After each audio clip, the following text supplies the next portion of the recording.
Texas GOP Chair, retired Lieutenant Colonel Allen West.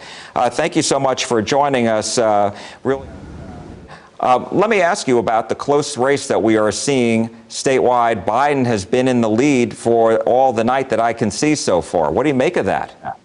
Well, it's quite early.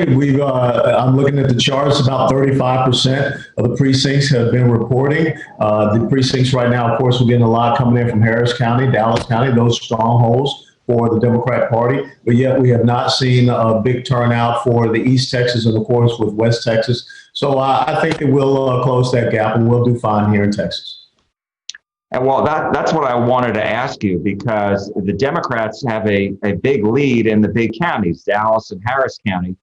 Is there going to be enough Republican votes in the rural areas to make up for that? Yeah, I think that there will be. As a matter of fact, looking at, we had 9.7 million votes come in the early voting, and we haven't even gotten to that point. I think last time I checked, we were about 7.2, 7.3 million. So we're still in the early voting counting, and we haven't gotten to the election day counting, and that's when we see a good, strong showing and surge. So what exactly are you waiting for? I mean, are there particular counties that you are waiting for to say, aha, there it is, there's our firewall? Well, without a doubt, we want to see how strong and competitive we are in Dallas County and Harris County. We're going to go back to 2016 and look at the margins from that point. And if we can see an increase an increase in closing that margin, closing that gap, that's quite reassuring. And of course, as we start to get more of the East Texas and sweeping across West Texas, I think we'll see a lot more trending toward us. So we're just sitting back. We're going to be patient. We're not going to get nervous or anything like that.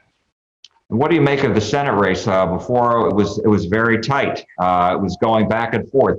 Cornyn had 50%, Hagar had 48%, then she had 49%, and he had 48%. So this could be a long night.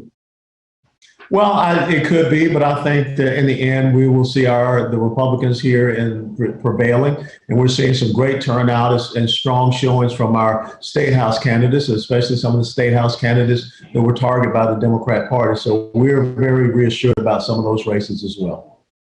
And Chair, last question before I let you go. You and I have had conversations over the last several weeks during interviews about whether President Trump would actually come to Texas before Election Day. You said you would have loved to have seen him campaign here. He had COVID, and so he was planning a trip to Dallas and Houston. That didn't happen. And I know that former Governor Rick Perry and former U.S. Energy Secretary Rick Perry just said a week ago that he didn't think the president needed to come here. When you look at how close this race is, what are you thinking about that?